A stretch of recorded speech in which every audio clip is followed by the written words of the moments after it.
ഒരുപാട് കാലങ്ങൾക്ക് ശേഷം കേട്ടോ ഞാൻ എൻ്റെ ഫ്രണ്ടിനെ കാണാൻ വേണ്ടി അവളുടെ വീട്ടിലേക്ക് പോയേ.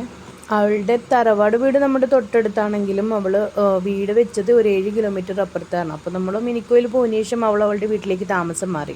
വെക്കേഷൻ വന്ന സമയത്തൊക്കെ പല പ്രാവശ്യം അവൾ ക്ഷണിച്ചെങ്കിൽ നമുക്ക് പോകാൻ പറ്റിയിട്ടുണ്ടായിരുന്നില്ല. പക്ഷേ ഈ പ്രാവശ്യം എന്തായാലും പോകണമെന്ന് വിചാരിച്ചിട്ടായിരുന്നു നമ്മളുള്ളത്. ബിന്ദി എന്നാണ് കേട്ടോ എൻ്റെ ഫ്രണ്ടിൻ്റെ വിളിപ്പേര്. എൻ്റെ മക്കൾ ബിന്ദുമെന്ന് വിളിക്കും.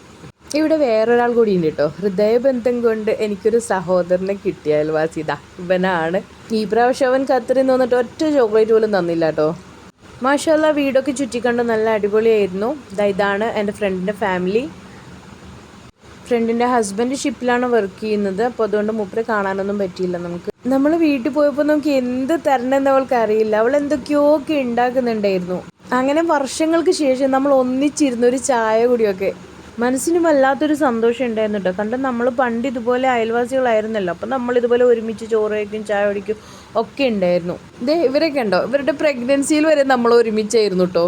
ഞങ്ങളെപ്പോലെ ഇവരും നല്ല കൂട്ടായിട്ടോ. ഫസ്റ്റ് ടൈമാണ് ഇവർ കാണുന്നത് തന്നെ.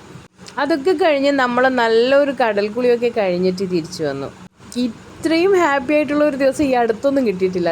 കടൽക്കുളി കഴിഞ്ഞ് തിരിച്ചു വരുമ്പോഴത്തേക്ക് ചിക്കൻ കൊണ്ടാട്ടം റെഡിയാക്കാൻ വേണ്ടിയിട്ട്, അതും ഗ്യാസ് ഉണ്ടായിട്ട് കൂടി അടുപ്പിൽ വെച്ചുണ്ടാക്കിയാലാണ് ടേസ്റ്റ് കൂടുതലെന്ന് പറഞ്ഞിട്ട് അവൾ അടുപ്പൊക്കെ കത്തിച്ച് ഊതി എങ്ങനെയൊക്കെയോ ഉണ്ടാക്കി. മാഷാ അല്ലാ, അവളുടെ കൈപ്പുണ്യം പറയാണ്ടിരിക്കാൻ പറ്റില്ല. സൂപ്പറായിരുന്നു കേട്ടോ. ചിക്കൻ കൊണ്ടാട്ടം വിത്ത് പൊറോട്ട അടിപൊളി. പിന്നെ ഒന്നിച്ചിരുന്ന് ഫുഡ് കഴിക്കുന്നതിൻ്റെ ഒരു സന്തോഷം അതൊന്ന് വേറെ.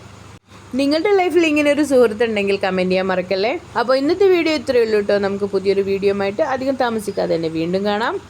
അപ്പോൾ tata bye bye, see U.